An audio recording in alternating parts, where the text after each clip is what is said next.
रात के 1:36 बज रहे थे। मैं ये कहानी लिखने नहीं बैठा था, मैं बस सोने जा रहा था। घर में सिर्फ मैं था। अम्मी अब्बू गांव गए हुए थे। पूरा पोर्शन खाली, ऊपर वाली मंजिल बिल्कुल अंधेरी। सीढ़ियों के पास जो छोटा सा स्टोर रूम है ना, उसका दरवाज़ा बचपन से ही थोड़ा अजीब था, कभी प्रॉपरली बंद नहीं होता था। लेकिन उस रात वो दरवाज़ा अंदर से बंद था।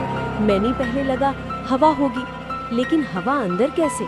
स्टोर रूम में कोई खिड़की ही नहीं। मैंने टॉर्च उठाई। सीढ़ियाँ चढ़ते वक्त अजीब सी ठंड महसूस हुई, जैसे एसी चल रहा हो, लेकिन बिजली ऑफ थी।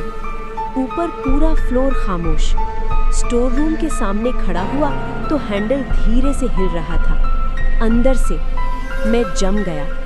हैंडल रुक गया, फिर धीरे धीरे 3 दफा नॉक हुआ। Talk talk talk. मेरी सांस रुक गई। मैंने हिम्मत करके पूछा, कौन है? अंदर से कोई आवाज नहीं आई, बस हल्की सी खराश, जैसे कोई नाखून लकड़ी पे घसीट रहा हो। मैं पीछे हटा, दिल जोर से धड़क रहा था। फिर अचानक हैंडल जोर से घूमा, दरवाजा झटके से खुला। अंदर अंधेरा, सिर्फ अंधेरा। मैंने टॉर्च अंदर मारी। पुराने कार्टन्स, टूटी कुर्सी, एक पुराना आईना दीवार के साथ टिका हुआ। बस कोई नहीं। मैंने गहरी सांस ली। शायद मैं ओवरथिंक कर रहा था। जैसे ही मुड़ने लगा, टॉर्च की रोशनी आईने पे पड़ी। मेरा रिफ्लेक्शन खड़ा था, लेकिन वो मैं नहीं था। रिफ्लेक्शन मुस्कुरा रहा था, मैं नहीं मुस्कुरा रहा था। मेरे हाथ नीचे थे, लेकिन रिफ्लेक्शन के हाथ धीरे धीरे ऊपर उठ रहे थे, जैसे वो आईने के दूसरी तरफ से शीशा छूने वाला हो। मेरा गला सूख गया।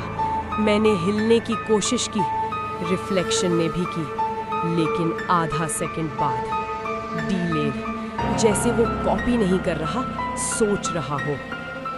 फिर रिफ्लेक्शन ने सर झुका के धीरे से कहा, तुम लेट हो। मैंने कुछ नहीं कहा। मेरे होंठ बंद थे, लेकिन रिफ्लेक्शन के होंठ हिल रहे थे।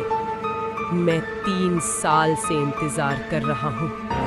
मेरा दिमाग घूम गया। 3 साल पहले यहीं घर में मैं गिर गया था सीढ़ियों से। सर पे चोट लगी थी। कुछ दिन हॉस्पिटल में रहा। डॉक्टर ने कहा था माइल्ड कंकशन है, लेकिन मुझे याद है उस रात मैंने आईने में देखा था और मुझे लगा था रिफ्लेक्शन थोड़ा डिफरेंट था। मैंने कभी किसी को नहीं बताया। रिफ्लेक्शन ने हाथ आईने पे रख दिया। शीशे पे हल्की सी दरार पड़ी। मेरा दिल टूटने जैसा महसूस हुआ। अब मेरी बारी है, उसने कहा। रूम की लाइट अचानक ऑन हो गई। बिजली तो गई हुई थी। आईना जोर से टूट गया। मैं चीखा। सब कुछ अंधेरा। फिर मैं अपने बेड पे था। सुबह के 9 बज रहे थे। सब नॉर्मल।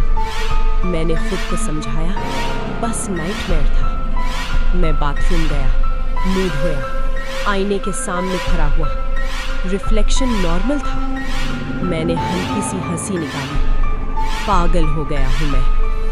तब रिफ्लेक्शन ने आंख मारी। मैंने नहीं मारी। मेरा जिस्म जम गया। रिफ्लेक्शन धीरे से झुककर कैमरे की तरफ देखने लगा, जैसे वो मुझे नहीं, तुम्हें देख रहा हो। फिर उसने सीधा तुम्हारी तरफ उंगली उठाई और होंठ हिलाए। अगला तुम हो। अगर अभी तुम किसी आईने के सामने हो तो चेक मत करना, क्योंकि शायद वो तुम्हारी मूवमेंट कॉपी नहीं कर रहा होगा। शायद वो बस इंतजार कर रहा होगा, अंदर से बंद दरवाजे के पीछे।